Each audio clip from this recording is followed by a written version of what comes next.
Class 9-এর দ্রবণ চ্যাপ্টারের প্রথম ভিডিও আশা করি তোমরা দেখেছো।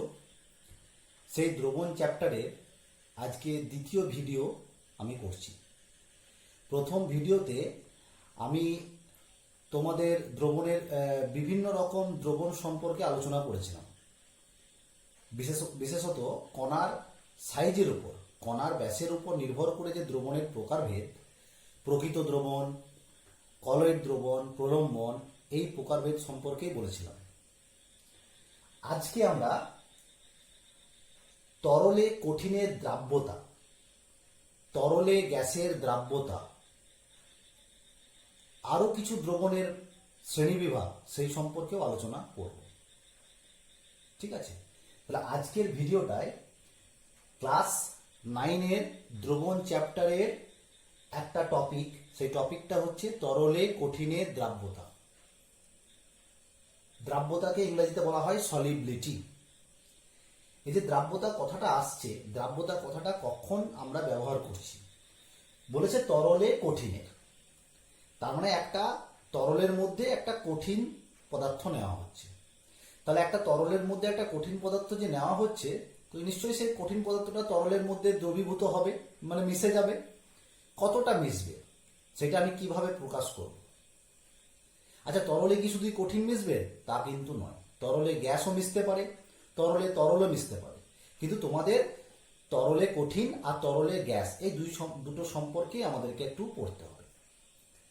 এবার তরলে কঠিনের দ্রাব্যতা মানে আমরা একটা তরলের মধ্যে একটা কঠিন পদার্থ নেওয়ার পর সেটা দ্রবীভূত হচ্ছে বা মিশে যাচ্ছে এবং কতটা পরিমাণ মিশছে সেইটা প্রকাশ করার একটা পদ্ধতি হচ্ছে দ্রাব্যতা, সলিবিলিটি। এটা কাকে বলে? সংজ্ঞাটা আমি এখানে ছোট্ট করে লিখেছি, তোমরা অবশ্যই এটার সঙ্গে বইটা দেখবে, একটু মিলিয়ে নেবে। সংজ্ঞাটা কিন্তু খুব ইম্পর্টেন্ট, খুব গুরুত্বপূর্ণ। সংজ্ঞাটা কি?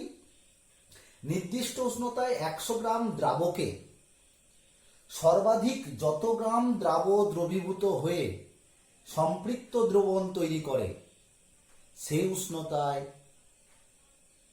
ওই পদার্থের দ্রাব্যতা বলা হয়। ঠিক আছে, সেই উষ্ণতায় ওই যে পরিমাণটা, সেটাই হচ্ছে ওই দ্রাবের দ্রাব্যতা। ঠিক আছে, তার মানে আমি যদি এখানে 20 ডিগ্রি সি উষ্ণতায় বলি আমি জলের মধ্যে আমি সাধারণ লবণ মেশাচ্ছি, তাহলে জলের মধ্যে সাধারণ লবণ কতটা মিশবে, কতটা ওর মধ্যে মিশে যাবে, জলের মধ্যে সাধারণ লবণ কতটা মিশবে, যে পরিমাণটা হবে, এবং ওই পরিমাণটা শুধু হলেই হবে না, ওই পরিমাণটা কিন্তু পুরোটা এক দ্রবণটা কিন্তু সম্পৃক্ত দ্রবণ হতে হবে। সম্পৃক্ত দ্রবণ হওয়ার হলে তাহলে ওই পরিমাণটা যতটা হলো সেটাই হচ্ছে ওই দ্রাবের দ্রাব্যতা। ঠিক আছে, তাহলে সেই উষ্ণতায় ওই দ্রাবকের মধ্যে ওই দ্রাবের দ্রাব্যতা হচ্ছে সেই পরিমাণটা। 20 ডিগ্রি সি উষ্ণতায়, 20 ডিগ্রি সি উষ্ণতায় খাদ্য লবণের দ্রাব্যতা, NaCl এর দ্রাব্যতা হচ্ছে 36 জলের মধ্যে। 20 ডিগ্রি সি উষ্ণতায় খাদ্য লবণের দ্রাব্যতা, সেটা কিন্তু জলের মধ্যে। জলে NaCl এর দ্রাব্যতা হচ্ছে 36। এর কোনো একক নেই, কেন একক নেই সেটা বলছি। ঠিক আছে, তাহলে খাদ্য লবণের দ্রাব্যতা 36, এই যে কথাটা বলছে, এই কথাটার মানেটা কি? 20 ডিগ্রি সি উষ্ণতায় বলছে, NaCl জলের মধ্যে আছে। আমি কথাটা কিন্তু দ্রাব্যতার সংজ্ঞায় বলেছি নির্দিষ্ট উষ্ণতায়, তার মানে একটা উষ্ণতা অবশ্যই উল্লেখ করতে হবে। দ্রাব্যতায় সংজ্ঞায় উষ্ণতা উল্লেখ করা হয় কেন? কারণ উষ্ণতা যদি পরিবর্তন হয়, দ্রাব্যতা পরিবর্তন হবে। তুমি একটা কাজ করবে, তুমি বাড়িতে 100 গ্রাম জল নেবে, কারণ 100 গ্রাম দ্রাবক নিতে বলেছে। 100 গ্রাম জল নিয়ে তুমি ওর মধ্যে নুন মেশাবে, কিন্তু নুন যেটা মেশাবে সেটা অবশ্যই একটা 1 কেজির প্যাকেট থেকে নুনটা মেশালে সুবিধা তোমার ওজন করা। কেননা কারণ তুমি কতটা মেশালে সেটা তুমি কতটা আর পড়ে আছে নুনটা সেটা যদি ওজন করো তাহলে পেয়ে যাবে। সেখানে 1 কেজি নুনের প্যাকেট কেটে নিয়ে সেখানে নুনটা তুমি মেশাও। 100 গ্রাম জল নিয়েছো একটা জায়গায়, তাহলে তুমি নুন মেশাচ্ছ মেশাতে তুমি যখন এরকম করে মেশাতে থাকছো, তখন দেখবে একটা সময় আসবে, দেখবে আর কোনো নুনের দানা কিন্তু আর মিশছে না, নিচেতে পড়ে যাচ্ছে। ব্যাস, তুমি মেশানো বন্ধ করে দাও। তাহলে পুরো যতটা 100 গ্রাম জলে যতটা নুন মানে মিশতে পারে ততটা তুমি দিয়ে দিয়েছো। এই যে দ্রবণটা, এই দ্রবণটাকে বলছে সম্পৃক্ত দ্রবণ, মানে ওই জলে নুনটা ওখানে সম্পৃক্ত হয়ে গেছে, আর এর থেকে বেশি নুন তুমি মেশাতে পারবে না। অবশ্যই আমি ঠান্ডা অবস্থায় বলছি, তুমি যদি গরম করো তাহলে কিন্তু নুন আবার মেশাতে পারো, আমি ঠান্ডা অবস্থায় বলছি। তাহলে তুমি বাড়িতে যেটা ওইটা করলে, বাড়িতে তাহলে বাড়ির টেম্পারেচার কত সেটা তোমাকে এখন একটু টেম্পারেচারের মাপার যন্ত্রে তোমাকে মেপে নিতে হবে, ঠিক আছে? তাহলে বাড়ির টেম্পারেচার যেটা হবে সেই টেম্পারেচার ধরে নাও তোমার বাড়ির টেম্পারেচার এখন 30°C। তাহলে 30°C তোমার ওই যে খাদ্য লবণ তুমি নিয়েছো, ওই খাদ্য লবণের দ্রাব্যতা তুমি পেয়ে যাবে। কি করে পাবে? তুমি যে নুন মিশিয়েছো সেই প্যাকেটটা তুমি ওজন করে নেবে, তাহলে কতটা নুন তুমি জলের মধ্যে মিশিয়েছো তাহলে তুমি জানতে পারবে। তাহলে তোমার ওই ঘরের উষ্ণতায়, যেটা 30° বলছি, 30°C উষ্ণতায় জলে খাদ্য লবণের দ্রাব্যতা 36 হবে না, চেঞ্জ হবে। কারণ কি? টেম্পারেচার আলাদা। এটা আমি 20°তে বলেছি। এখানে যে তোমার বইয়ের মধ্যে যে যেটা লিপিবদ্ধ আছে সেটা কিন্তু 20°C উষ্ণতায় লেখা আছে। 20°C উষ্ণতায় বিজ্ঞানীরা পরীক্ষা করে দেখেছেন জলের মধ্যে, জলটা কিন্তু বিশুদ্ধ হতে হবে এবং খাদ্য লবণটা কিন্তু শুধু NaCl হতে হবে, অন্য কোনো লবণ যদি মেশে থাকে তাহলে কিন্তু হবে না। তাহলে জলের মধ্যে, বিশুদ্ধ জলের মধ্যে খাদ্য লবণ মানে শুধুমাত্র NaCl, তার দ্রাব্যতা 36। তাহলে তুমি বাড়িতে যে লবণটা মেশাচ্ছ তার মধ্যে যদি শুধু NaCl থাকে তার মানটা দেখবে অন্যরকম হবে, কারণ উষ্ণতার পরিবর্তন হয়েছে। তাহলে উষ্ণতার পরিবর্তনে দ্রাব্যতার পরিবর্তন হয়, তাই দ্রাব্যতার সংজ্ঞায় কিন্তু উষ্ণতার উল্লেখ করা প্রয়োজন, যে তুমি কোন উষ্ণতায় কোন দ্রাবের দ্রাব্যতা মাপছো। ঠিক আছে? জায়গাটা কিন্তু খুবই ইম্পর্টেন্ট, ভবিষ্যতে তোমাদের এই জায়গাটা আবার পড়তে হবে। তাহলে দ্রাব্যতা, আমরা যে কথাটা বলছি, দ্রাব্যতা করতে গেলে আমাকে উষ্ণতাটা নির্দিষ্ট হতে হবে, 100 গ্রাম দ্রাবক হতে হবে এবং যে পরিমাণ দ্রাবক মিশিয়ে সেটা সম্পৃক্ত দ্রবণ তৈরি করতে হবে, তবেই বলবো ওই উষ্ণতায় ওই দ্রাবকে দ্রাবের দ্রাব্যতা। ঠিক আছে? তোমার দেখবে potassium nitrate KNO3, potassium nitrate 50°C উষ্ণতায় জলে পটাশিয়াম নাইট্রেটের দ্রাব্যতা 85। তার মানে 50°C উষ্ণতায় জলের মধ্যে KNO3 85 গ্রাম KNO3 যদি যুক্ত করো তবেই দ্রবণটা সম্পৃক্ত হবে, একটা সম্পৃক্ত দ্রবণ তৈরি করবে। 50°C উষ্ণতায় জলের মধ্যে 100 গ্রাম জলে তুমি ম্যাক্সিমাম 85 গ্রাম পটাশিয়াম নাইট্রেট KNO3 দিলে দ্রবণটা সম্পৃক্ত হয়ে যাবে, আর তুমি KNO3 মেশাতে পারবে না। তাহলে KNO3 দ্রাব্যতা কত? 85। কত ডিগ্রি উষ্ণতায়? 50°C উষ্ণতায়। কোথায়? জলে। ঠিক আছে? তাহলে সবসময় তোমাকে দ্রাব্যতা বের করতে গেলে 100 গ্রাম দ্রাবকে কতটা মেশানো আছে সেটা বের করতে হবে। এখন আমরা কি জানি? দ্রবণ সমান কি? দ্রবণ সমান হচ্ছে দ্রাবক যুক্ত দ্রাবক, দ্রাবক যার পরিমাণ বেশি থাকে দ্রাবক। ধরো তোমার x গ্রাম দ্রবণ আছে, মানে ধরো চিনি জল মেশানো আছে, মানে x গ্রাম একটা সম্পৃক্ত দ্রবণ আছে। ঠিক আছে? এবার যদি দ্রাবক মেশানো হয় y গ্রাম, ধরে নাও তোমাকে বললাম যে চিনি মেশানো আছে y গ্রাম, তাহলে দ্রাবক কতটা মেশানো আছে? x গ্রাম টোটাল দ্রবণ, মানে চিনি জল মিশিয়ে, আর দ্রাবক হচ্ছে মানে চিনি হচ্ছে y গ্রাম, তাহলে দ্রাবক কত হবে? নিশ্চয়ই x থেকে y বিয়োগ করে দাও, তাহলে x মাইনাস y গ্রাম। তাহলে আমার এখানে ব্যাপারটা কিরকম দাঁড়াচ্ছে যে x মাইনাস y গ্রাম, এত গ্রাম দ্রাবকে দ্রাব আছে কত? y গ্রাম। তাহলে 1 গ্রামে কত আর 100 গ্রামে কত? তাহলে 100 গ্রামে কত হবে? y by x minus y into 100। ঠিক আছে? তাহলে কি দাঁড়ালো? y by x minus y by into 100। এতটা পরিমাণ দ্রাবকে দ্রাব আছে y গ্রাম, মানে এতটা পরিমাণ জলে দ্রাব আছে y গ্রাম, 1 গ্রামে কত আর 100 গ্রামে কত? তাহলে এই যে মানটা বেরোলো, এই মানটা হচ্ছে ওই 100 গ্রাম জলে ওই দ্রাবের দ্রাব্যতা, একটা নির্দিষ্ট উষ্ণতা। তাহলে কোনো একটা দ্রাবের দ্রাব্যতার আমি যদি ফর্মুলা করি, তাহলে ফর্মুলাটা কি দাঁড়াচ্ছে? যে সম্পৃক্ত দ্রবণের দ্রাবের ভর বাই সম্পৃক্ত দ্রবণের দ্রাবকের ভর। দ্রাবের ভর মানে কতটা চিনি আছে তার ভর বাই কতটা জল আছে তার ভর সম্পৃক্ত দ্রবণে, গণিত 100। তাহলে উপরেও ভর নিচেরটাও ভর, তাহলে ভরের একক গ্রাম, নিচেরটাও গ্রাম, তাহলে বা ভরের একক কেজি বা নিচেরটাও কেজি, তাহলে কেজি কেজি কেটে যাচ্ছে, গ্রাম গ্রাম কেটে যাচ্ছে, তাহলে দ্রাব্যতার কোনো একক নেই। যেহেতু দ্রাব্যতা দুটি একই রাশির অনুপাত, সেই জন্য দ্রাব্যতার কোনো একক হয় না। ঠিক আছে, তাহলে দ্রাব্যতা কাকে বলে? দ্রাব্যতা উষ্ণতার উপর নির্ভরশীল। দ্রাব্যতার সংজ্ঞা বলার সময় উষ্ণতার উল্লেখ করা অবশ্যই প্রয়োজন। আর কোনো একটা দ্রবণের মধ্যে দ্রাব্যতা বের করার উপায়টা কীরকম, সেই উপায়টা তুমি এরকম অঙ্কের মাধ্যমে করতে পারো। তোমাকে এইটার উপর নির্ভর করে, এই জায়গাটার উপর নির্ভর করে তোমাকে কিন্তু অঙ্ক দিতে পারে। তোমাকে দ্রবণের মান বলে দিল, তোমাকে দ্রাবের মান বলে দিল, তোমাকে বললো যে তাহলে ওই দ্রাবের দ্রাব্যতা কত, ঠিক ওই রকম ভাবেই বের করবে। দ্রবণের পরিমাণ কতটা বলেছে আর দ্রাবের পরিমাণ কতটা বলেছে, তোমাকে যদি বলে দেয় তাহলে ওইটা দ্রবণ থেকে দ্রাবটা বিয়োগ করে দিলে দ্রাবক পেয়ে যাবে। তাহলে দ্রাবক যদি পেয়ে যাও, তাহলে এত গ্রাম দ্রাবকে দ্রাব আছে যেটা বলে দিয়েছে, 1 গ্রামে কত, 100 গ্রামে কত, তাহলে দ্রাব্যতা বেরিয়ে গেল। তাহলে তোমাদের বইয়ে যে অঙ্কগুলো করে দেওয়া আছে, অঙ্কগুলো অবশ্যই দেখবে। ঠিক আছে, তাহলে দ্রাব্যতা সংজ্ঞায় কি কি ইউজ করা হয়? দ্রাব্যতার কোনো একক নেই। কেন নেই? যদিও আজকালকার বিভিন্ন বইয়ে বা রসায়নবিদরা বলছেন যে দ্রাব্যতা লেখার সময় গ্রাম বাই গ্রামই লেখুন, মানে একক লিখতে বারণ করছে তা কিন্তু নয়। মানে এর দ্রাব্যতা 36, যেমন এটা লিখেছি দ্রাব্যতা 36, এখন বলছে 36 গ্রাম বাই 100 গ্রাম লিখুন, না 100 গ্রামে 36 গ্রাম, এটা বোঝানোর জন্য। সে গ্রাম কেটে যাচ্ছে, একক তো থাকার কথা নয়, কিন্তু এখন লেখার নিয়মটা একটু পাল্টাতে বলছে। এটা তোমাদের একটু জেনে রাখা দরকার। ঠিক আছে, তাহলে দ্রাব্যতা সম্পর্কে এইটুকু বললাম। তাহলে তরলের মধ্যে কঠিনের দ্রাব্যতা সম্পর্কে এইটুকু বললাম। এরপরে আমরা বলছি এই যে দ্রাব্যতা উষ্ণতার উপর কি করে নির্ভরশীল। উষ্ণতা বাড়লে দ্রাব্যতা বাড়বে না কমবে না একই থাকবে, সেটার বিষয়ে আলোচনা করছি। ঠিক আছে, আমরা পড়ব তরলে কঠিন পদার্থের দ্রাব্যতার উপর উষ্ণতার প্রভাব। তরলে কঠিন পদার্থের দ্রাব্যতার উপর উষ্ণতার প্রভাব। উষ্ণতা বাড়লে কোনো কঠিন পদার্থের দ্রাব্যতা কি বাড়বে নাকি কমবে, সেটাই আমরা একটু এখানে দেখব।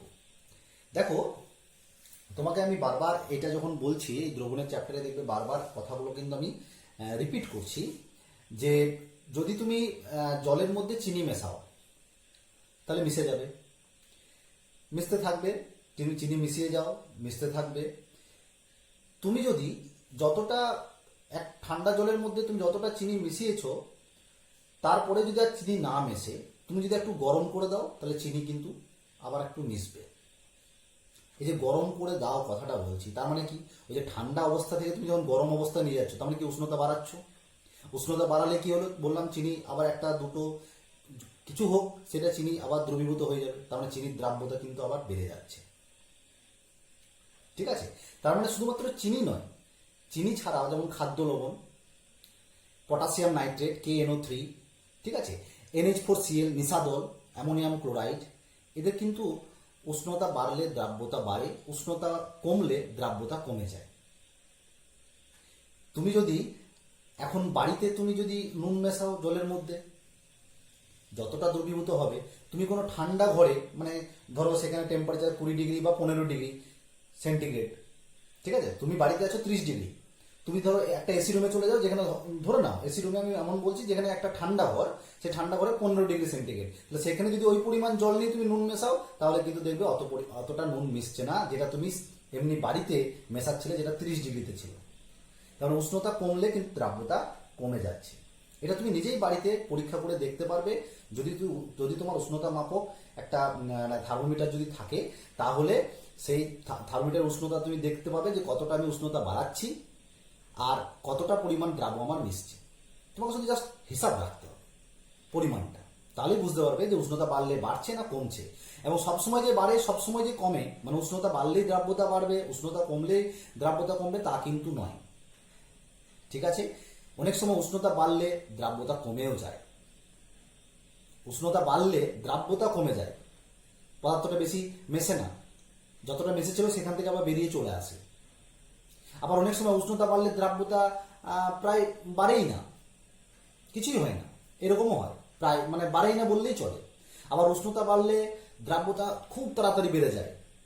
আবার উষ্ণতা বাড়লে দ্রাব্যতা প্রথমে বাড়ে, উষ্ণতা বাড়ার সাথে সাথে বাড়ে, আবার কমে যায়। তাহলে এরকম বিভিন্ন রকম প্রভাব দেখা যায় উষ্ণতার উপর। সেটা নিয়ে আমরা একটা আলোচনা করব। সেটার জন্য একটা আমি দ্রাব্যতার লেখচিত্র, দ্রাব্যতার লেখ করেছি, যেখানে এক্স অক্ষ বরাবর লিখেছি তাপমাত্রা। দেখো, এদিকে তাপমাত্রাটা বাড়িয়েছি, আর y অক্ষ বরাবর লিখেছি দ্রাব্যতা। দেখো দ্রাব্যতার এককটা আমি কি লিখেছি, গ্রাম পার 100 গ্রাম, মানে গ্রাম বাই গ্রাম, কোনো একক নেই অ্যাকচুয়ালি, এটা লেখার এখন নতুন নিয়ম বলছে এভাবে লিখতে হবে। আর আমি এখানে জল লিখেছি, মানে আমি এখানে যতগুলো দ্রাবের কথা বলবো সব কিন্তু জলেই আমি দ্রবীভূত করছি। কি দেখা যায় বলছি, যদি পটাশিয়াম নাইট্রেট KNO3 জলের মধ্যে নাও, তাহলে জলের মধ্যে নিয়ে ধরো 0°C থেকে শুরু করেছি, যদি পটাশিয়াম নাইট্রেট জলের মধ্যে নাও, যদি টেম্পারেচার বাড়াও, দেখবে দ্রাব্যতা খুব তাড়াতাড়ি বাড়ছে, এইরকম করে উঠে যাচ্ছে, মানে অল্প টেম্পারেচার বাড়ালেই আরো বেশি করে মিশে যাচ্ছে পটাশিয়াম নাইট্রেট। কি নাম দ্রাব্যটা? Potassium nitrate. তারপরে পটাশিয়াম নাইট্রেটের উষ্ণতা বাড়লে দ্রাব্যতা খুব তাড়াতাড়ি বাড়ে, দ্রুত বাড়ে। কিছু কিছু পদার্থ আছে উষ্ণতা বাড়লে আস্তে আস্তে তাদের দ্রাব্যতা কমে যায়, যেমন ক্যালসিয়াম সালফেট, কলিচুন। এই যে আমরা বাড়িতে চুনকাম করার জন্য যে চুন জলের মধ্যে মেশায়, ভালো করে মেশে না। তুমি যদি আবার বাইরে থেকে উষ্ণতা দাও, মানে তুমি যদি বলো আমি ওই চুন জলটাকে গরম করবো, তাহলে আরো মিশবে না, যে যতটুকু মিশেছিল জলের মধ্যে আবার সেটাও বাইরে বেরিয়ে চলে আসবে, মানে সেটা অতটা মিশবে না, আমার দ্রাব্যতা কমে যাচ্ছে। তাহলে পলিচুনের ক্ষেত্রে দেখা যায় উষ্ণতা বাড়লে দ্রাব্যতা কমে যায়, সেই জন্য এদের গ্রাফটা প্রায় এরকম করে নিচের দিকে এরকম করে টাচ হয়ে যায়, আস্তে আস্তে কমে যাচ্ছে। এটা কাদের ক্ষেত্রে বলছি? ক্যালসিয়াম হাইড্রক্সাইড, ক্যালসিয়াম সালফেট, এদের জন্য। ঠিক আছে। আবার কিছু কিছু পদার্থ আছে, যেমন আমি বললাম NaCl। ঠিক আছে, NaCl এর ক্ষেত্রে দেখা যায় যে উষ্ণতা বাড়লে এদের দ্রাব্যতা প্রায় বাড়ে না, মানে কি কথাটা, মানেটা এটা হচ্ছে যে উষ্ণতা বাড়লে দ্রাব্যতা বাড়ে কিন্তু খুব অল্প। তার মানে ওদের গ্রাফটা অ্যাকচুয়ালি এইরকম করে যদি তুমি নিয়ে যাও, আস্তে করে এরকম জাস্ট উপর দিকে উঠিয়ে দিয়েছি, প্রায় দেখো এর সঙ্গে সমান্তরাল, এক্স অ্যাক্সিসের সঙ্গে, প্রায় বাড়ে না, এটাই বলছে প্রায় বাড়ে না। তার মানে বৃদ্ধিটা খুবই কম, যেটা আমরা বলছি প্রায় হচ্ছেই না বৃদ্ধি। এটা কাদের জন্য বললাম? NaCl, ঠিক আছে, সোডিয়াম ক্লোরাইড, অ্যামোনিয়াম ক্লোরাইড, এই সমস্ত দ্রাব্যের জন্য। অ্যামোনিয়াম ক্লোরাইড অবশ্য দ্রাব্যতা বাড়লে, মানে ওদের উষ্ণতা বাড়ার ক্ষেত্রে অন্যরকম একটা প্রভাব দেখাও যায়। অ্যামোনিয়াম ক্লোরাইড জলের মধ্যে দিলে কিন্তু ঠান্ডা হয়ে যায়। ঠিক আছে। এবার সোডিয়াম ক্লোরাইডের ক্ষেত্রে বললাম যে এদের দ্রাব্যতা বাড়লে, এদের উষ্ণতা বাড়লে দ্রাব্যতা প্রায় বাড়ে না। এর মধ্যে আর একটা ইম্পর্টেন্ট একটা লবণ আছে, তার নাম হচ্ছে গ্লোবার সল্ট। আমি নামটা লিখছি। তার ক্ষেত্রে দেখা যায় যে উষ্ণতা বাড়লে প্রথমে দ্রাব্যতা বাড়ে, তাড়াতাড়ি বাড়ে, এবং 32.4°তে যাওয়ার পর ওর দ্রাব্যতা আবার কমে যায়। এই যে এটা 32.4° আমি বলছি, এই জায়গাটাকে বলছি আমি 32.4°C। এটা কার জন্য বললাম? গ্লোবার সল্ট, যার সংকেত হচ্ছে Na2SO4.10H2O। ঠিক আছে, 10 অণু জল আছে, নামটা হচ্ছে গ্লোবার সল্ট, গ্লোবার লবণ। ঠিক আছে। এর ক্ষেত্রে কি দেখা যায়? এর ক্ষেত্রে দেখা যায় প্রথমে উষ্ণতা বাড়লে এর দ্রাব্যতা বাড়ে, বাড়তে বাড়তে একটা সর্বোচ্চ মানে পৌঁছায় কত ডিগ্রিতে? 32.4°C। এর থেকে আবার যদি উষ্ণতা বাড়ে তাহলে আবার দ্রাব্যতা কমে যায়। তার মানে যেটা দ্রবীভূত হয়েছিল সেটা আবার বেরিয়ে চলে আসে দ্রাবকের মধ্যে। ঠিক আছে। তাহলে দ্রাব্যতা হচ্ছে যে দ্রবীভূত হয়ে যে সম্পৃক্ত দ্রবণ তৈরি করার পদ্ধতি, তাই তো? এবার যদি দ্রাব্যতা উষ্ণতা বাড়লে বাড়ে, তার মানে আরো তোমাকে মেশাতে হবে, যদি কমে তাহলে আর মেশানোর দরকার নেই, তোমার অটোমেটিক সব বেরিয়ে চলে আসছে দ্রাবকগুলো। আর যদি কিছুই পরিবর্তন না হয় তাহলে তুমি দেখতেই পাবে না কিছু, যে যা নিজেদের থিতিয়ে পড়ে যাচ্ছে। ঠিক আছে। তাহলে এইরকম কয়েকটা লবণের কথা বললাম, যেমন পটাশিয়াম নাইট্রেট, এর সঙ্গে তুমি বলতে পারো ম্যাগনেসিয়াম সালফেট। এদের উষ্ণতা বাড়ার সাথে সাথে দ্রাব্যতা খুব তাড়াতাড়ি বাড়ে। ক্যালসিয়াম হাইড্রক্সাইড বা ক্যালসিয়াম সালফেট, এদের উষ্ণতা বাড়ার সাথে সাথে দ্রাব্যতা কমে যায়। কিছু কিছু লবণ আছে যাদের উষ্ণতা বাড়ার সাথে সাথে দ্রাব্যতা প্রায় বাড়ে না, কিন্তু বাড়লে খুব অল্প বাড়ে, যেমন সোডিয়াম ক্লোরাইড। কিছু লবণ আছে যেমন গ্লোবার সল্ট, যাদের উষ্ণতা বাড়লে দ্রাব্যতা প্রথমে বাড়ে, একটা নির্দিষ্ট উষ্ণতায় নির্দিষ্ট মানে পৌঁছালে তারপর থেকে যদি উষ্ণতা বৃদ্ধি করা হয় তাহলে আবার দ্রাব্যতা কমে যায়।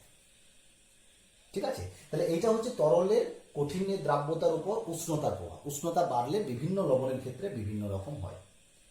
আর এই তরলের কঠিনের দ্রাব্যতার উপর যদি আমি চাপের প্রভাব বলি, চাপের ব্যাপারটা যদি বলি, তাহলে চাপ দিলে তোমার মানে তুমি যদি জলের মধ্যে চিনি মেশাচ্ছ, তাহলে তুমি যদি ওই দ্রবণের মধ্যে চাপ দাও, কোনো রকম ভাবে বাইরে থেকে যদি চাপ প্রয়োগ করো, তাহলে কিন্তু ওতে ওর জন্য যে চিনি আর একটু বেশি করে মিশে যাবে তা কিন্তু নয়। মানে চাপ চাপ দিলে এরকম দ্রাব্যতা যে খুব বেশি কিছু হয়, পরিবর্তন হয়, তা কিন্তু নয়, মানে প্রায় কোনো প্রভাব নেই। তাহলে চাপ বাড়ালে কোনো তরলের মধ্যে কঠিনের দ্রাব্যতা বাড়বে না কমবে সেরকম কোনো প্রভাব দেখা যায় না। ঠিক আছে, চাপের উপর সেরকম প্রভাব কিছু নেই, কিন্তু উষ্ণতার উপর প্রভাব কিন্তু প্রচণ্ড। উষ্ণতার উপর এই লবণের প্রভাব কিন্তু খুব বেশি দেখা যাচ্ছে, এবং এটা একটা লেখচিত্রের মধ্যে তোমাকে দেখানো হয়েছে, যেটা তোমাদের বইয়ে আছে। অবশ্যই তোমরা বইয়ে দেখে একবার করে প্র্যাকটিস করবে। ঠিক আছে, তাহলে আমরা তরলে কঠিনের দ্রাব্যতার কথা বললাম। ওকে, এরপর আমরা তরলে গ্যাসের দ্রাব্যতার কথা বলবো। ওকে, তাহলে এবার আমরা দেখছি তরলে গ্যাসের দ্রাব্যতার উপর উষ্ণতার প্রভাব আর চাপের প্রভাব। গ্যাসের, তরলের মধ্যে গ্যাসও দ্রবীভূত হয়, তাই না? পুকুরের জলে বিভিন্ন রকম প্রাণী থাকে, ছোট ছোট কীটপতঙ্গ, মাছ, তাই না? তাহলে এরা তো জলের মধ্যে বেঁচে থাকে, এদেরও তো বাঁচার জন্য অক্সিজেন দরকার। তাহলে নিশ্চয়ই জলের মধ্যে অক্সিজেন দ্রবীভূত। শুধু অক্সিজেন কেন, বিভিন্ন সমস্ত রকম গ্যাস যেটা বায়ুমণ্ডলে আছে সমস্ত গ্যাস কিন্তু দ্রবীভূত থাকে। খুব সিম্পল, তুমি দেখো বাড়িতে ভাবো যে আমরা বাড়িতে যখন জল গরম করছি তখন কি হয়, দেখবে জলটা ফোটার সময় আস্তে আস্তে কিন্তু জলটা তো বাষ্প হয়ে বেরিয়ে আসে, কিন্তু নিচে থেকে দেখবে বুদবুদ আকারে জলের কণাগুলো বা জলটা উপর দিকে উঠে আসে। ঠিক আছে, তার মানে ওইখান থেকে কিন্তু গ্যাস, জলের মধ্যে যে গ্যাসটা আছে সেই গ্যাসটাও কিন্তু বেরিয়ে আসে গরম করলে। তার মানে কি, জলের মধ্যে তোমার গ্যাস দ্রবীভূত হয়েছিল, তুমি উষ্ণতা যখন বাড়াচ্ছ তখন গ্যাসটা বেরিয়ে আসছে। তাহলে এখান থেকে কি বুঝতে পারছি, যে উষ্ণতা বাড়ালে দ্রাব্যতা কমে যায়। কার? গ্যাসের। কোথায়? তরলের মধ্যে। তাহলে তরলের মধ্যে গ্যাসের দ্রাব্যতা উষ্ণতা বাড়লে কমে যায়, আর উষ্ণতা কমলে বেড়ে যায়। তুমি জলকে ফোটালে সেখান থেকে কিন্তু গ্যাসগুলো বেরিয়ে যাবে, মানে দ্রাব্যতা কি হচ্ছে, কমে যাচ্ছে। ঠিক আছে, তাহলে উষ্ণতার প্রভাব, আমি এখানে জল ফোটানোর একটা উদাহরণ দিয়েছি। জলের মধ্যে বিভিন্ন রকম gas, carbon dioxide, oxygen gas দ্রবীভূত থাকে, সেটা কিন্তু উষ্ণতা বাড়লেই কিন্তু সেগুলো গ্যাসগুলো ওখান থেকে বেরিয়ে যায়। এটা হলো। এবারে চাপের প্রভাব। চাপের প্রভাব আমি দেখো এখানে লিখেছি সোডা ওয়াটার বোতল, কোল্ড ড্রিঙ্কস। সোডা ওয়াটার বোতল, এই যে সোডা ওয়াটারের বোতলের মধ্যে যেখানে কি করা হয়, জলের মধ্যে কার্বন ডাইঅক্সাইডকে দ্রবীভূত করা হয়, তরলের মধ্যে কার্বন ডাইঅক্সাইডকে দ্রবীভূত করা হয়। ঠিক আছে, তাহলে তরলের মধ্যে যে কার্বন ডাইঅক্সাইড গুলো, মানে জলের মধ্যে যে কার্বন ডাইঅক্সাইড গুলো দ্রবীভূত করা হচ্ছে, সেই কার্বন ডাইঅক্সাইড কিন্তু উচ্চ চাপে, মানে চাপ বেশি প্রয়োগ করে তাকে দ্রবীভূত করা হয়। তাহলে চাপ বাড়লে বেশি পরিমাণ দ্রবীভূত হয়, চাপ বাড়লে দ্রবীভূত বেশি হয়, তাহলে দ্রাব্যতা বাড়ে। তাহলে চাপ বাড়লে দ্রাব্যতা বাড়ে, আবার চাপ কমে গেলে কিন্তু দ্রাব্যতা কমে যায়, তখন গ্যাস কিন্তু বেরিয়ে চলে আসে। কোল্ড ড্রিঙ্কসের বোতল তোমরা দেখেছো, কোল্ড ড্রিঙ্কসের বোতল যদি এরকম করে ঝাঁকিয়ে দাও, দেখবে ওখানে বুদবুদ আকারে গ্যাসটা কিন্তু বেরিয়ে যাওয়ার জন্য চেষ্টা করে। ঠিক আছে, আমি এখানে একটা বিজ্ঞানী সূত্র লিখেছি, হেনরির সূত্র, মনে রাখবে তোমাদের জাস্ট জেনে রাখার জন্য। বিজ্ঞানী হেনরি এই সম্পর্কিত একটা সূত্র আবিষ্কার করেছিলেন। বলেছিলেন যে নির্দিষ্ট উষ্ণতায় যে নির্দিষ্ট একটা দ্রাবকে যতটা গ্যাস মানে দ্রবীভূত হবে, মানে গ্যাসের ভর কতটা বাড়বে না চাপের সঙ্গে সমানুপাতিক। চাপ যত বাড়বে গ্যাস তত বেশি দ্রবীভূত হবে, মানে গ্যাসের ভরও বাড়বে তরলের মধ্যে। ঠিক আছে, সেটা হেনরির সূত্র। তো ওই একই কথাই আমরা বলছি যে সোডা ওয়াটারের বোতলে কিন্তু জলের মধ্যে কার্বন ডাইঅক্সাইড দ্রবীভূত করা হয়, সোডা ওয়াটার তৈরি করা হয়।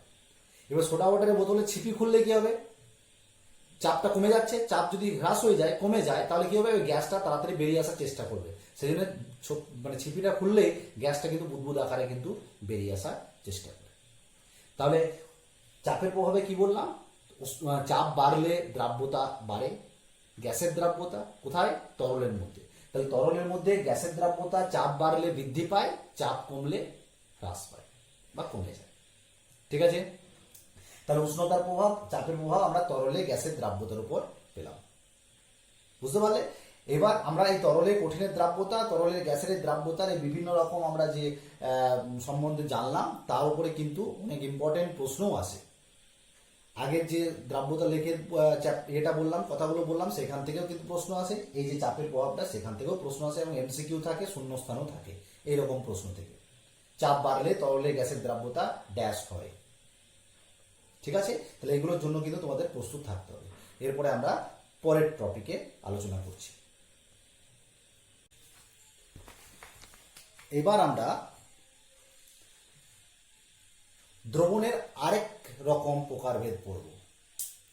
কণার ব্যাস অনুযায়ী পড়েছি 3 প্রকার: প্রকৃত দ্রবণ, কলয়েড দ্রবণ এবং প্রলম্বন, ideal solution, colloidal solution and suspension. এবার গাঢ়ত্ব অনুযায়ী, সেটা কণার ব্যাস অনুযায়ী ছিল, এবার করব গাঢ়ত্ব অনুযায়ী, মানে কোনটাতে কত পরিমাণ মিশে আছে।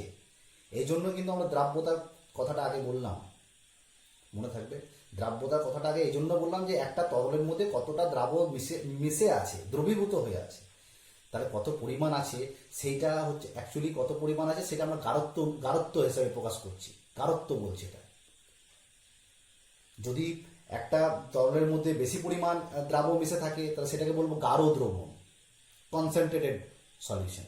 যদি কম পরিমাণ দ্রাব্য থাকে তাকে বলবো লঘু দ্রবণ, ডাইলুট সলিউশন।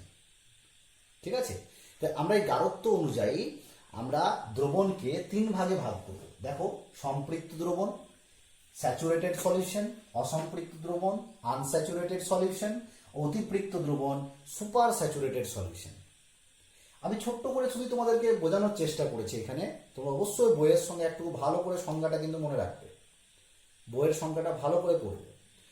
দেখো, সম্পৃক্ত দ্রবণটাই কি বলা হয়? স্যাচুরেটেড না, একটা নির্দিষ্ট উষ্ণতায় নির্দিষ্ট পরিমাণ দ্রাবকে সর্বাধিক যত গ্রাম, সর্বোচ্চ যত গ্রাম দ্রবীভূত হয়ে থাকতে পারে বা দ্রবীভূত হয়, সেটাই সেই দ্রবীভূত হয়ে যে দ্রবণ তৈরি করে সেটাই হচ্ছে সম্পৃক্ত দ্রবণ। সর্বোচ্চ যতটা, আর যতটা থাকতে পারে তার থেকে যদি কম থাকে তাহলে সেটা হচ্ছে অসম্পৃক্ত দ্রবণ, আর যতটা ওর মধ্যে থাকবে দ্রাবকের মধ্যে তার থেকে যদি বেশি থাকে দ্রাব্য তাহলে অতিপৃক্ত দ্রবণ। তার মানে সম্পৃক্ত দ্রবণের মধ্যেও যদি আরো বেশি দ্রাব্য থাকে তাহলে অতিপৃক্ত দ্রবণ। মানে অতিপৃক্ত দ্রবণ মানে তুমি বলতে পারো সম্পৃক্ত দ্রবণ প্লাস দ্রাব্য, মানে আরো বেশি দ্রাব্য মিশছে, সেই জন্য অতিপৃক্ত দ্রবণ। ঠিক আছে, এবার তোমাদেরকে একটা সিম্পল উদাহরণ দিই, তাহলে তোমরা ব্যাপারটা আরো সহজভাবে বুঝতে পারবে। 1 গ্লাস জল নিয়েছো, তুমি নুন মেশাচ্ছ অথবা চিনি মেশাচ্ছ, যে কোনো একটা। নুনটাই মেশাই, সস্তা একটু, তাহলে নুন মেশালাম। তুমি 1 গ্লাস জলে নুন মিশিয়ে যাচ্ছ, একটা সময় আসবে কি যে তুমি কিন্তু একটা নুনের দানা যদি আর একটু বেশি দাও আর মিশছে না। তার মানে কি হয়ে গেল? ওই জলটার মধ্যে যতটা নুন মেশার থাকা দরকার, সর্বোচ্চ যতটা দ্রাব্য থাকা দরকার ততটাই ওর মধ্যে মিশে গেছে, আর মিশবে না। তাহলে তোমার কি হয়ে গেল? তুমি ওই নুন বা খাদ্য লবণ বা NaCl এর একটা সম্পৃক্ত দ্রবণ তৈরি করলে, যেটা থিতিয়ে পড়ে থাকলো সেটাকে তুমি আবার ফিল্টার করে নিলে, ফিল্টার কাগজে ফিল্টার করে নিলে, তাহলে তুমি একটা NaCl এর সম্পৃক্ত দ্রবণ পেয়ে গেলে। ঠিক আছে, এবার তুমি ধরো ওই 1 গ্লাস জল তুমি 1 চামচ নুন নিয়েছো, 1 গ্লাস জলে 1 চামচ নুন নিয়েছো, মিশে গেছে, দ্রবীভূত হয়ে গেছে।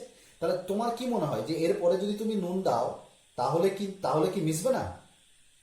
ঠিক, অবশ্যই মিশবে, আবার মিশবে। তার মানে তুমি ওই যে 1 গ্লাস জলে একটা ঠিক মতো 1 গ্লাস জলে যদি 1 চামচ নুন দাও, তার মানে সেটা 1 গ্লাস জলে আরো বেশি নুন মিশতে পারে, তাহলে তুমি অতটা দাওনি, তুমি অল্পই দিয়েছো। তার মানে কম দ্রাব্য যদি দ্রবীভূত হয়ে থাকে তখন সেই দ্রবণটা হচ্ছে অসম্পৃক্ত দ্রবণ। ঠিক আছে, তাহলে আমরা এখন এই দুটোর কথা বলি, এইটার কথাটা একটু পরে আসছে। তাহলে সম্পৃক্ত দ্রবণে আমার যতটা থাকা দরকার, যতটা ওর মধ্যে থাকতে পারে দ্রাব্য ততটাই আছে, ম্যাক্সিমাম, এখানে ততটা নেই। তুমি যদি এই সম্পৃক্ত দ্রবণের ক্ষেত্রে যদি উষ্ণতা বাড়াও তাহলে কিন্তু এটা অসম্পৃক্ত হয়ে যাবে। একটা নির্দিষ্ট উষ্ণতার উপরে গেলে অসম্পৃক্ত হয়ে যায়। আবার উষ্ণতা যদি কমাও তাহলে কি হবে? কিছুটা দ্রাব্য আবার নিচে থিতিয়ে পড়ে যাবে, কিন্তু দ্রবণটা অসম্পৃক্ত হবে না, ওই সম্পৃক্তই থাকবে, কিছুটা দ্রাব্য নিচে থিতিয়ে পড়ে যাবে। কেন? কারণ হচ্ছে যে বিভিন্ন রকম, এই যে একটু আগেই বললাম তরলে কঠিনের দ্রাব্যতার উপর উষ্ণতার প্রভাব।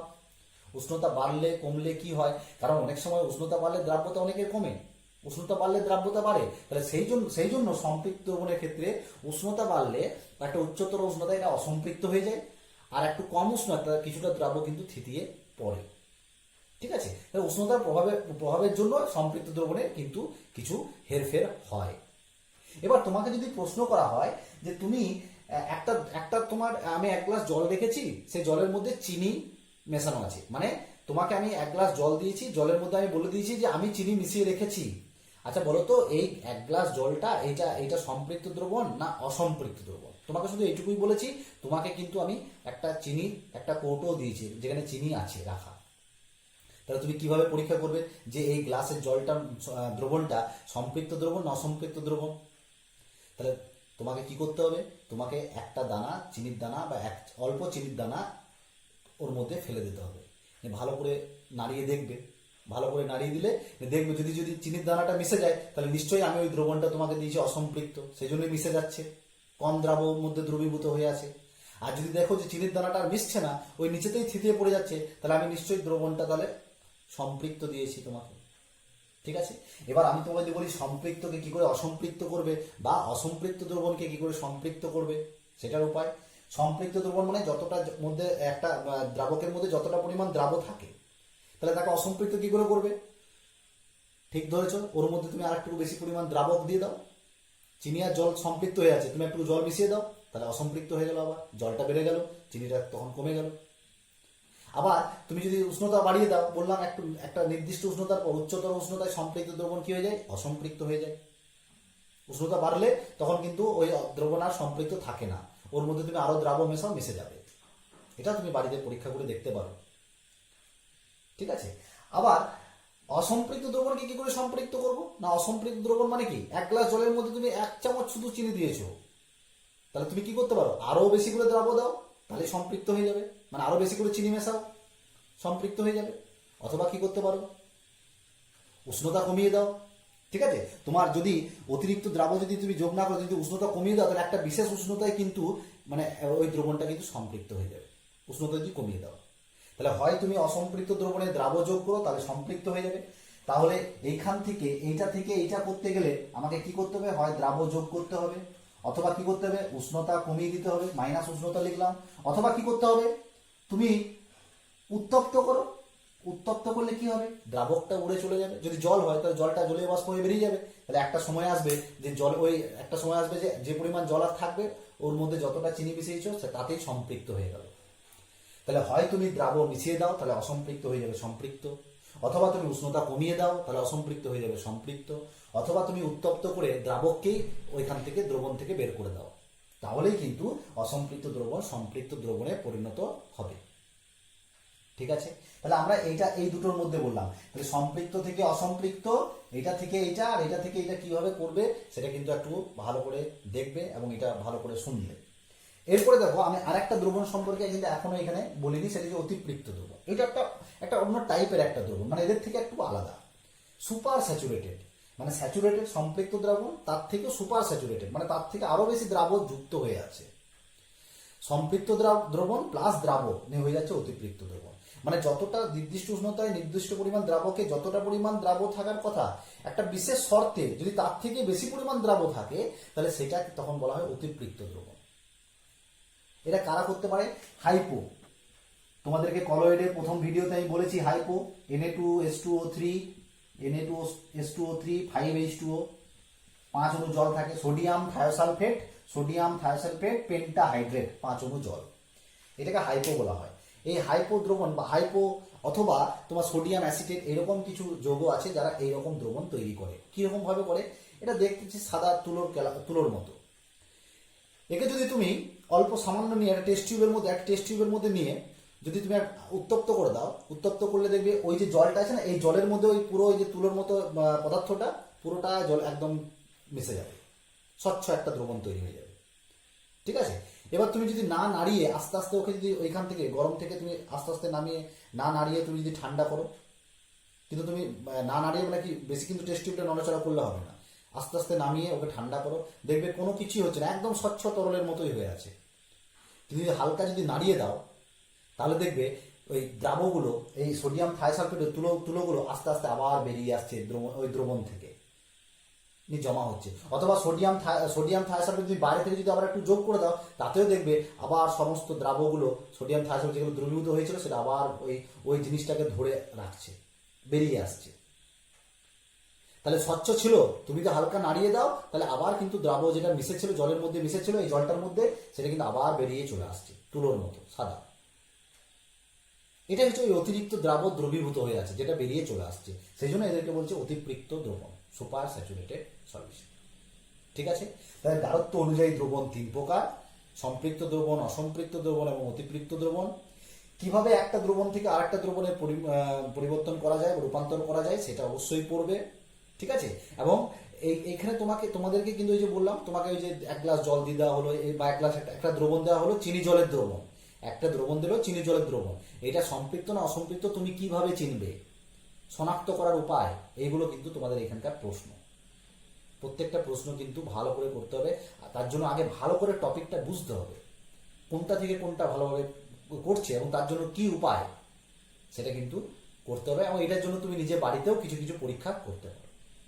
ঠিক আছে, তাহলে আমরা এই পর্যন্ত এখন বললাম এই ভিডিওতে। এটার উপর বেস করে আমি প্রশ্ন দেবো, সেই প্রশ্নগুলো অবশ্যই তোমাদেরকে বাড়িতে করতে হবে। ঠিক আছে, ওকে, থ্যাংক ইউ।